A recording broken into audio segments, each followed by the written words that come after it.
This is the Invincible podcast on TV Podcast Industries. We're back with the third episode of Invincible. Who you calling ugly? Hey, it's Mark Grayson. Mark Grayson. Who? Mark? From school? I know, I'm just messing with you. Oh God, you thought I was serious. Oh, no. I got it. I was wondering if you were gonna call. Don't you mean when? Nah, I can think of a few reasons for if. I came on too strong, you've got a girlfriend, you're lame and you don't like chicks who kick assholes in the balls when they threaten you. You're terrified of me, aren't you? No, I think you're amazing. That's why I'm calling to tell you that. I mean, that's not why I'm calling. Not that that's not true. Sorry. It's been a weird day. Sounds like it. You want to start again? Hey, handsome Mark Grayson, what's going on? I was thinking finals are coming up and we're both in Miss Walker's Global Issues class. Maybe we can go over everything together? A study date? Well played. Safe and responsible, no pressure, but with potential for things to move to the next level. Smooth.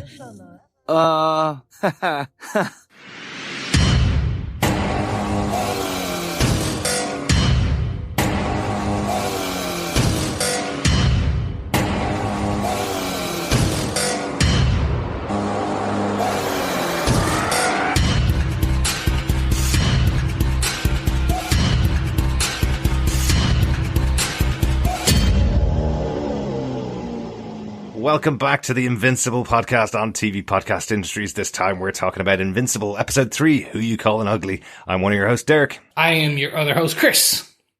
Excellent. Well, you've probably stayed with us.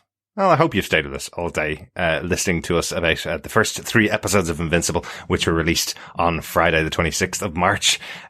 It's been a lot of fun going deep into the cartoon or the animated version of Robert Kirkman's comic book series. It's been got a lot of fun. Yes, this has been, for me, I'll go as far as to say, like, this is almost a dream come true in that they have encapsulated in this first 3 hours what I expected from an Invincible cartoon that I never thought I would get. Excellent. I think that's the best way of putting it. That's a good starting point, definitely, after 3 episodes. If you're not subscribed to the podcast, you can subscribe to us over on tvpodcastindustries.com, or you can find us on any good or villainous podcast catcher.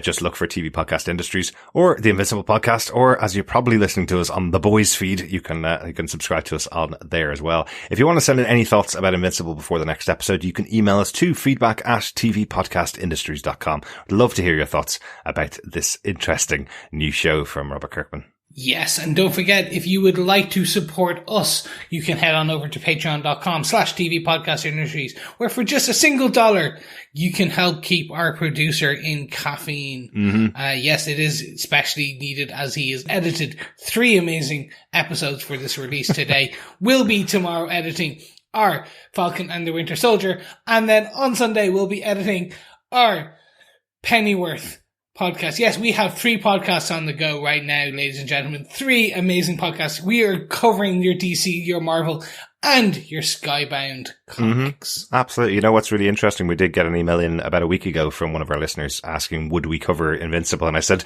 no, we don't have time on the schedule. And then watched the episodes and went to Chris, I think we should cover this show. Surprise! Well, let's jump straight into it. Once again, the show is created by Robert Kirkman, Cory Walker, and Ryan Ottley.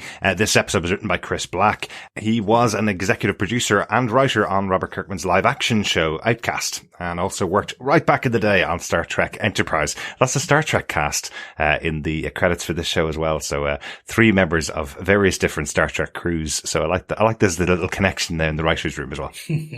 Yes. And once again, this episode directed by Jeff Allen, who we spoke about last episode. Chris, do you want to give the synopsis for this 3rd and final episode of the initial 3 episodes of Invincible? Sure. Mark has to cut a study date short to help save Mount Rushmore from a crazed scientist, while Robot deals with drama as he assembles a new team of world-saving superheroes. Short and sweet, as always. Let's talk about the story for this episode. I just called this the dating episode. none of that really even mentioned. The study date is mentioned in the synopsis, right? But this feels like the dating episode. This feels like it's something that would appear on Valentine's Day if it was a traditionally released show. Yeah, it's also the one that it's kind of setting up the love triangle of the person who is dating Mark, i.e. the human, versus also the person who's interested in Invincible, or who understands that element of it in Eve. And it's that kind of, we always used to get those. So in your Black Cat to your Spider-Man and your Mary Jane, the one who never knew the secret identity and the one who, or the secret superhero, and the other one who did and understood that superhero life of theirs. Absolutely.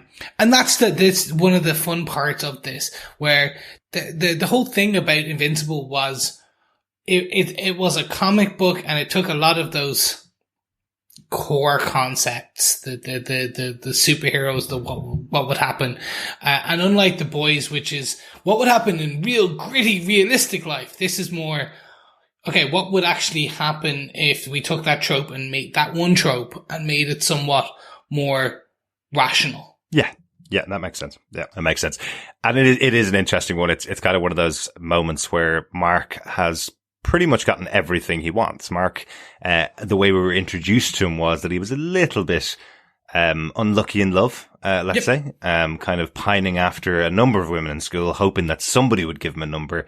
Now he's gotten to the point where he is invincible with superpowers, and now he's got 2 women interested in him, you know, so it's kind of, he's kind of getting everything he wants, but that's not really what you want. You only really want one girlfriend, and now he has 2 potential partners, especially here with Eve, because Eve kind of was cut off from him instantly when they met, because she was going out with someone already. She was going out with Rexplode already in the teen team. So, that ends in an interesting way, for this episode with Rex apparently telling, Duplicate that, well, it doesn't matter because Eve's already going out with Invincible, so I'm allowed to do whatever I want. And he's having a threesome, onesome in the shower with Duplicate, right?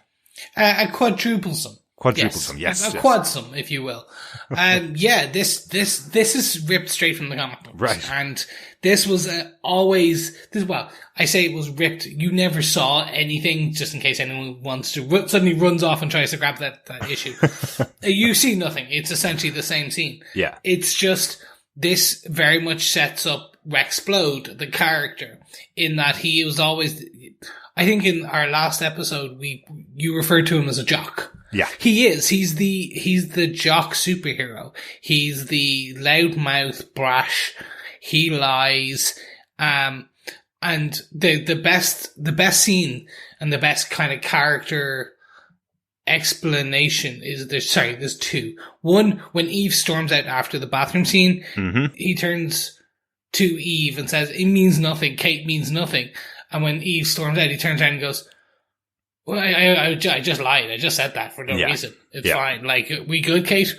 And again, it's like this kind of compulsive lying. He even says to her, these 2 aren't even the real Kate. And she goes, "No, all of us are the real Kate. That is the superpower," basically. So he doesn't even understand her at all. So, no. You're right. I really like those scenes there. That's kind of the outlying arc of the show, I suppose, is the dating part. But there is loads of other interesting stuff that goes on. And I suppose the bigger story let's talk about in a separate point is Robot has been tasked with setting up the new Guardians of the Globe. So we have the trials of all of the superheroes, who are potentially around the world, or at least around the country, coming in and trying out for these big, boots to fill as the Guardians of the Globe. They seem to be this big, massive Justice League type team, as we mentioned before. So a very well-wanted job.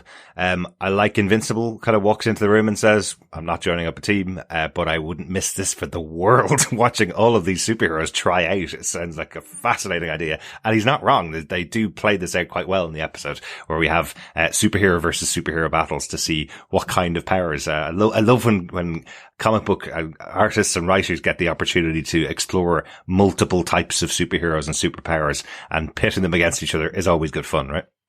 Fantastic. This is this is the part you don't see in, like, the Avengers or in the Justice League, where it's like, okay, we need to know how you would fight this person. And it Poor Google doesn't understand. We'll explain it to you, Google. We'll explain to you right now. It's that you have Robot talking over the kind of montage. Mm-hmm. And it's fun because he talks about the brute strength. He talks about the outthinking your opponent, like what we see with Shrinking Ray. Mm-hmm. And then everything to kind of the last two, where it's Samson and the lady in electricity. I don't know if you know who that character is. I need to double check. But essentially he helps her up. Yes. So it's showing that it's kind of like, it's a montage while also kind of explaining what it means to be a superhero on the Guardians of the Globe. So that kind of like exposition dump. But done so well because it's so dynamic and because it's Yes. showing you wonderful superpowers. I absolutely love Shrinking Ray using her Ant-Man-like abilities or Atom-like abilities, shrinking right down, going inside her opponent's body and making him throw up and fall to the ground. It's just really interesting that that's a way you would use those powers. It's quite funny. My favorite of the new characters that we have in here, I'm going to have to call her out. I absolutely love Monster Girl. I think the concept of this character who can transform into a monster, but the ultimate cost of that is every time she transforms, she loses years off her life. When actually she's 24, she now looks like a 7-year-old or an 8-year-old or a little around that kind of age. So I love that kind of idea that this is the cost of the superpower. And the kind of pushback to Robot when he says that they're supposed to be training 3 times a day. And she's going, if I train 3 times a day, you're going to be changing nappies next week. You know, it's a very, very fun little concept. I loved Monster Girl. Mm-hmm. So the character for me has always been this fun element because she's essentially, it's a Hulk with an additional curse. Yes, It's true. with that kind of, you Hulk out and you become it, and you see it when she kind of, her one arm goes big and she fights Rexplode. Mm-hmm. But at the same time, it's this, the curse element. And it's fun, it's unique, and my assumption is they'll do what they did in some of the comic books, which is they play it for laughs, which is a 24, 25-year-old mind within a 7, 8-year-old body, a monster girl's body. And she makes it a joke. She's like, I used to be called Monster Woman. Yeah. And I couldn't make it work. I had to change it.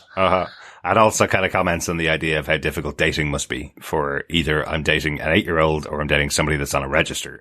That's never a good thing. But really interesting. Again, I do really like the idea. Is there any other characters from this new team, I suppose, or the tryouts that stood out to you, Chris? The one that's fun one is Black Samson. Mm-hmm. So we're introduced to Black Samson as he joins the team, at the end. We're towards the end of the episode. But we're not given additional context into who he is. Mm-hmm. We hear some additional elements from Rexplode where he's like, well, he doesn't even have powers. His suit's his power now. Right.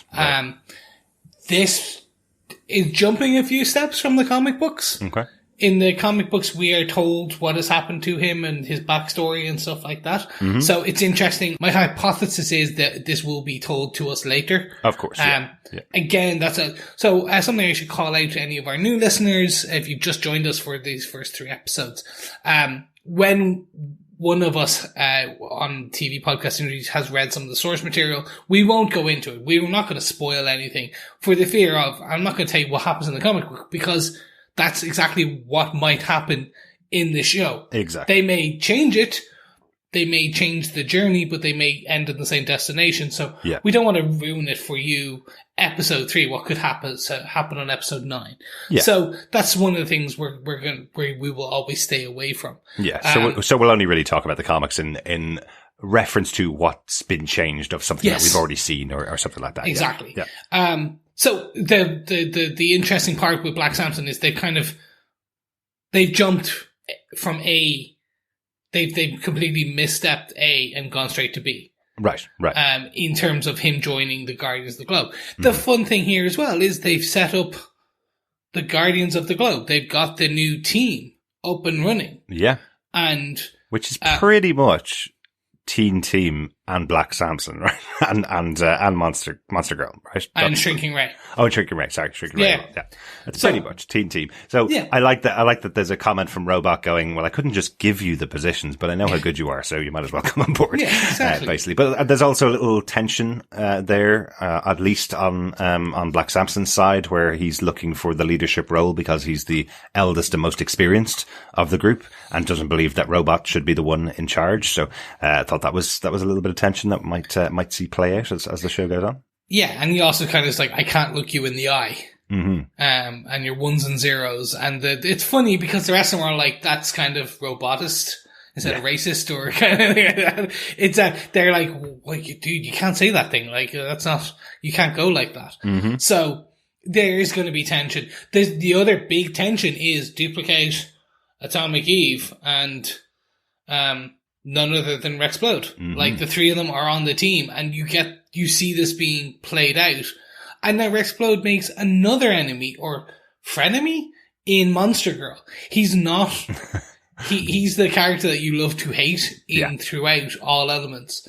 And once again, the actor knocks it out. Or Jason is just, I talked about in the last episode, I love Jason in everything all the way back to the League, and his other, like, everything, like, Brooklyn Nine-Nine, and he just embodies that person that is, you're just like, oh my God, what are you doing? And it's just, he somehow has managed to kind of bring that personality to just a voice acting gig. Excellent. He could have phoned this in, just be honest. Yeah, but nobody really has in the show, which is really good. Everybody's doing their full acting duties of this role. Genuinely, the only reason I know this actor is because he played a character called Derek on The Good Place, and I've been sent the gif of Maximum Derek about 1,000 times. And that's how I knew who he was.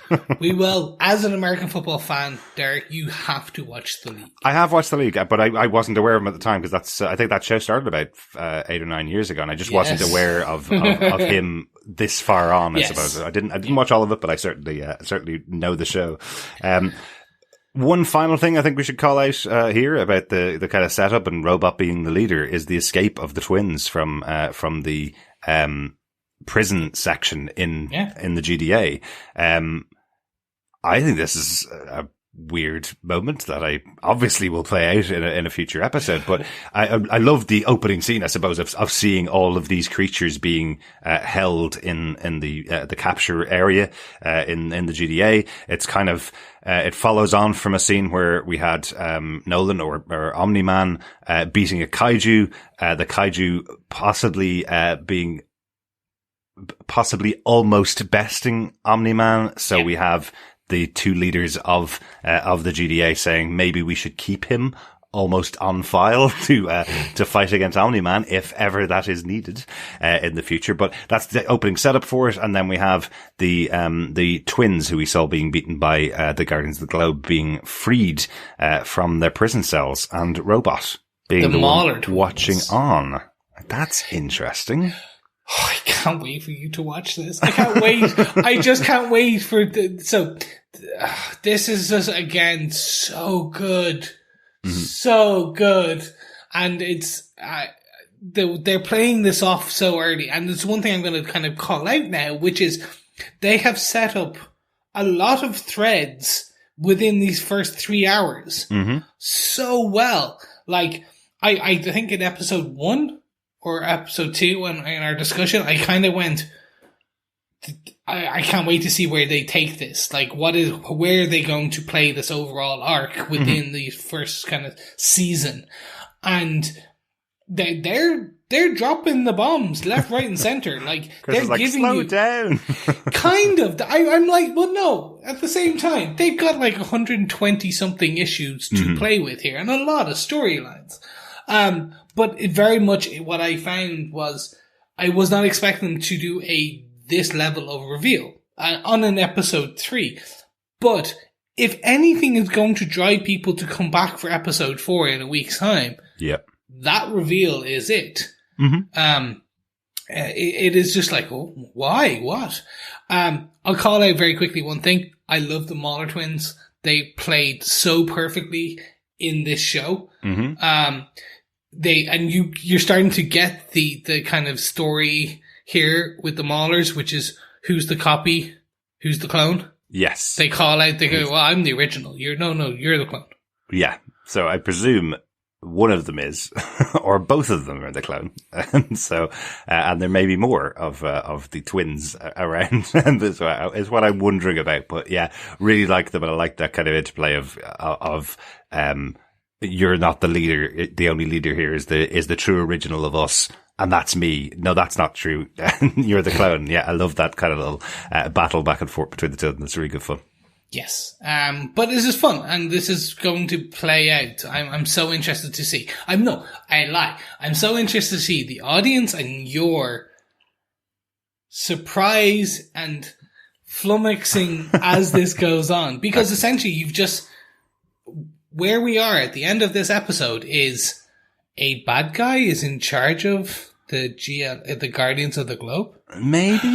Maybe? Who knows? Maybe. What is happening? Or has he set the twins out for a different reason? Are they part of another plan, maybe? Or is he just watching on while somebody else sets them free? I don't think so. I think it is Robot that sets them free. But yeah, I just thought that was a really interesting one. And again, the fact that he set up his own group of Guardians of the Globe was a really good part of this episode. I enjoyed it. Before we move into our third and final point, the one thing I'd just call about the Guardians of the Globe is, as you said, Invincible's not part of them. Mm-hmm. Invincible was there just to watch the training, the montage. Yes. He wanted to see and he specifically calls out why. Like my father, I'm not going to be a part of the Guardians, but I'll be here if you need me. He wants to train me himself. Yes, and that is very interesting. Yeah, we called that earlier on that his father Omniman was not part of the group, and quite evident from the beginning that he's not part of the Guardians of the Globe. Is there a reason for it? Is there a reason he chooses to not be part of them? You know, we hear in his memorial speech for the Guardians at the opening of this episode that he was on this planet fighting off bad guys. And they were also here. It's kind of the way he kind of delivers it. It's kind of, don't worry about them. They're all dead. But don't worry, I'm still here. I saved all those hundreds and thousands of times. It doesn't seem to be, I think it's kind of mixed in his words. He does know he's giving a memorial speech, but it sounds like he's much more saying, don't worry, they're gone. They didn't really do anything anyway. I did it all. So I think that's the arrogance of the character definitely comes out. And I think that kind of is part of our final point.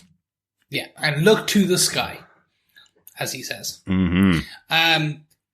Before we move in to our final, the Doc Seismic. Oh yes, of course. What did you think? What did you think of this? This is one of the fun. This is one of the elements of the Invincible comic books I loved, which is this is your basic bad guy wants to destroy Mount Rushmore, so you've got a superhero stopping him. What did you think of this? I definitely think it's fun and does speak to some of the minor Marvel villains from the 60s and 70s. I think the Mole people who would have seen Mole Man, Mole Man, Fantastic Four. See, I didn't want to say Mole Man because all I had was Hans Moleman from The Simpsons in my head, and he's not really a supervillain. But no, it does speak to those kind of minor villains that eventually were outpaced with superpowered villains on the other side. I again, like the idea that they bring in a toll to people using their powers, you know, this concept of this guy that's able to use his seismic powers, but if he continues to use them, he'll die. You know, that's the kind of idea of this character. I thought that was quite interesting. So, but is he just trying to put his own face up on Mount Rushmore? That was it? He's so woke. He says he wants to tear down Mount Rushmore because he's calling them racists and slave owners and things like that. You have Atomic Eve go, oh, wait, a doctor of geology? No, feminism, and I've got a PhD in this. It's a fun flip. Yeah. It's this kind of, and it's again, once more, a play on, this is the Kirkman and the writer's room that I'm really enjoying. Absolutely. Which is, Doc Seismic wasn't this in the comic books. He was that character to a degree, but they've updated him for 2021. Right. Or 2020 in this case. And it's a fun interpretation. As you said, it's the joke of Mole Man from the Fantastic Four, who comes from the beneath and kind of has the power to crack the earth. And they pretty much take him down pretty quickly, to a degree. Absolutely. And then suddenly Mark's flying back off to his girlfriend, or soon-to-be girlfriend, his date, we should say. But it's just fun. I like this, but he's dead. Yeah. By the end of this, like, cause he kills himself, but yeah, that was something I was not expecting. Like, they kind of just let him go, and that was it. Yeah. Yeah, nice little special appearance for the comic book fans, I guess. That's a nice little one. Final point. Let's get on to it. Yes. Just about Damian Darkblood. We talked about him each of the episodes, in episode 2 and into this episode. Just because his investigation is continuing, and he's going to visit everybody at the funeral to find out more clues and find out what's happened.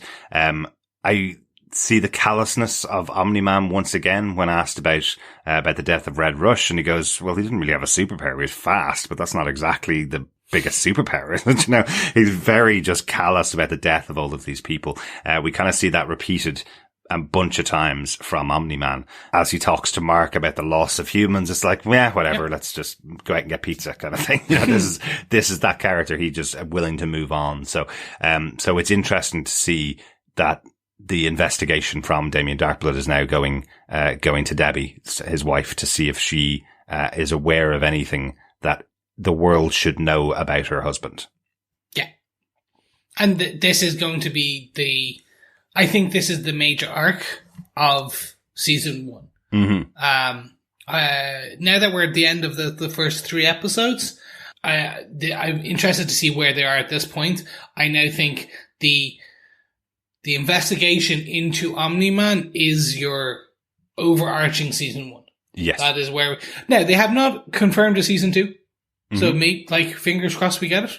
Absolutely. Very much so, because I'm very happy with what we got so far. But this season 1 questioning and investigation, I think, is going to be interesting, because you saw very much... Well, outside Damian Dark asking these questions...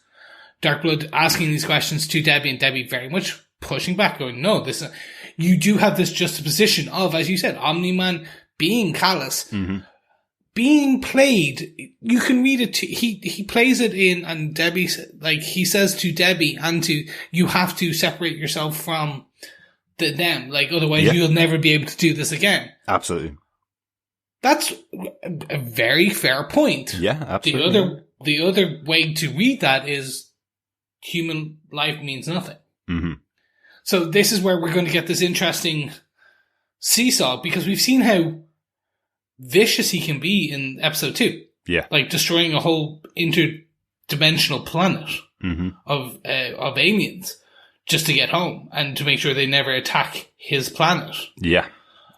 Versus we need to separate ourselves from the loss of life, because otherwise we'll never be able to do this again. So let's go. I can be to Italy and back, and the cheese will still be bubbling.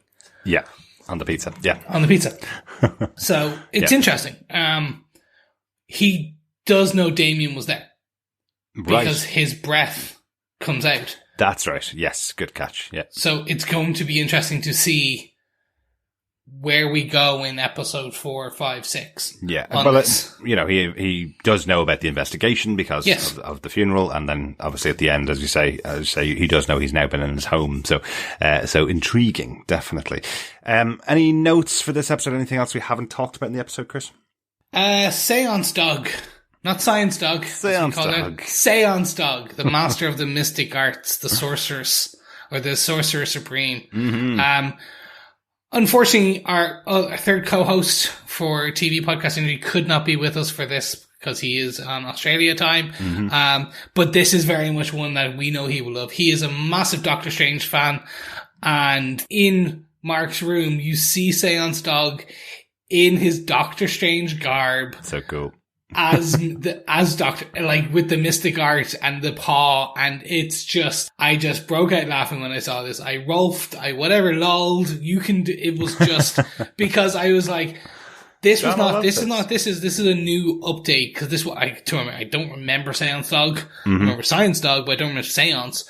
And I was like, no, this is funny. This is like, I'm hoping that this is a running gag. They'll do like Armor Dog, and it'll be Iron Man, and it'll just be all these nice, I hope they play in this route. In a world full of superheroes, what do? Well, you have dogs as your superheroes in comic books. Like, why not? Why not? Yeah. Good catch. No, good catch, Chris. That's pretty much it for this episode. Overall, Chris, do you defend Invincible episode 3? Who you calling ugly? I do. I completely. I do not call this show ugly. I do not call this episode ugly. This for me was really tight. It was where I felt episode 2 kind of got long in the tooth slightly. This got me to where I wanted it to be, and it has set up enough questions for the audience, I hope, that is going to draw the audience beyond episode 3 into this now weekly release schedule. Yeah. We are now into The Boys. It was 3 hours and on. And the Boys did something similar and it seemed to have worked. I'm hoping this works as well. My assumption is they'll need to up the ante each episode going forward in order to maintain that audience. But I'm very happy with what we've gotten so far. I think it's a faithful adaptation while at the same time giving it its own je ne sais quoi. Right. Kind of, it's its own lease of life. Its own identity, yeah. Yes, exactly. So yeah, I completely defend this episode. Just, speaking of superheroes with their identities, Chris, that was all. Yes. Derek, do you defend this episode of Invincible? I do defend this episode, and it's just a weird one to judge. I defend the episode. I think it's a really good episode, and I'm all in now. I'm really looking forward to the rest of the season. But it feels odd that this is the point that they left the show for a week for people to come back next week. Episode 1 with the massive moment of Omniman. You want to go on to the next episode. Immediately, you have the next episode available to you. You watch that. Then there's another massive moment for Omniman going to another planet and causing genocide. The end of this episode felt a little bit like, oh, okay, we're there now. Come back next time if you want to. It didn't feel like that essential, I can't wait till next week as a cliffhanger moment. When you're saying all 3 of these episodes are out in one day, it felt like you should have a big moment at the end of the 3rd episode, like they did in The Boys. The Boys is the example we're using. We're on our Boys feed. Like they did in The Boys season 2, when they put out all 3 episodes, there was a massive moment at the end of that 3rd episode that everybody was dying to see, watch it and wait for next week. And everybody got freaking out, going, I want to watch it right now. Give it to me right now. We'll mark you down on Rotten Tomatoes if you don't give it to us now. So I don't know. It'll be intriguing to see how it works for this audience. Will people be really satisfied with getting 3 hours of an animated show on one day, which is something you just don't get, and then come back next week and watch the next hour, and then follow out throughout the rest of the season. So I really enjoyed the episode. I defend the episode. I'm certainly really happy with what they're giving us with the show overall. But I suppose a Love Square central plot for this episode, with lots of battling going on for who's going to be in the Guardians of the Globe. That's not as exciting as a big alien invasion, and not as interesting as the first introduction. So of the 3 episodes, this is the one I'm kind of going, all right, we're in the world now. Next week we'll have another episode similar to this, in a way. But there's nothing wrong with that. That's kind of where I am. So. Yeah. My assumption is COVID. Okay. My assumption is maybe this was not supposed to be, this was not going to be a 3 episode drop. Maybe this was an episode 1 drop.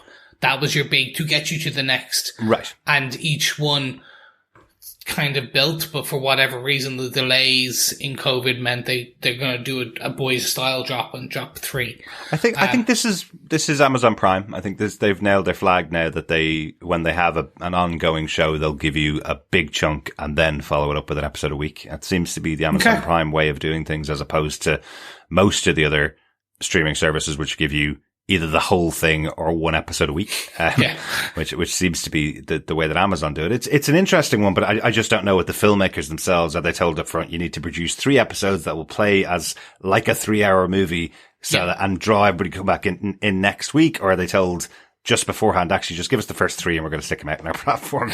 Don't do that. There's no cliffhanger in the 3rd episode. I don't know. It's a whole new world, and they make way more money than I do. So they probably have all the stats that prove it works. Very true. They probably do. Well, there you have it, ladies and gentlemen, boys and girls. That is our review of episode 3 of Invincible. We will be back next week for episode 4 of Invincible. We don't actually have the title yet, so watch this space. But if you like what you hear, you can support us over on Patreon at patreon.com/TV Podcast Industries. Don't forget, you can subscribe to us on any good or evil, superhero or villainous podcast catcher, or just head on over to tvpodcastindustries.com where we have all the links where you can get us. Please consider writing a review. Sharing the love is sharing the podcast. And more importantly, if you are also interested in anything DC or Marvel, on our Marvel, we're currently reviewing Falcon and the Winter Soldier, and we'll have our review of episode 2 of Falcon and the Winter Soldier on our feed tomorrow. And then later in the week, we'll have our review on episode 8 of Pennyworth on our Gotham feed, as well as our main feed, etc., etc. Our Pennyworth podcast feed. Yes. Yeah, absolutely. Lots and lots of great comic book show content out there at the moment, and we're covering it all. Really hoping my voice can hold doing all these podcasts. I'm really hoping my editing hand can hold. So if you find anything that I've forgotten to edit out of the podcast, really sorry, but you probably understand why. I'm just hoping that we can keep you awake for the whole thing. And you've basically done 5 episodes this week. Absolutely. Alone. I never sleep, Chris. It's all right. No, it's all right. It's true. Thanks so much once again for joining us. As Chris said, we'll be back with episode 4 of Invincible next week. Yes. Thank you so much for joining us. Keep watching, keep listening, and keep destroying Mount Rushmore. Keep not destroying Mount Rushmore, Chris. Sorry, keep not destroying Mount Rushmore. Bye. Bye.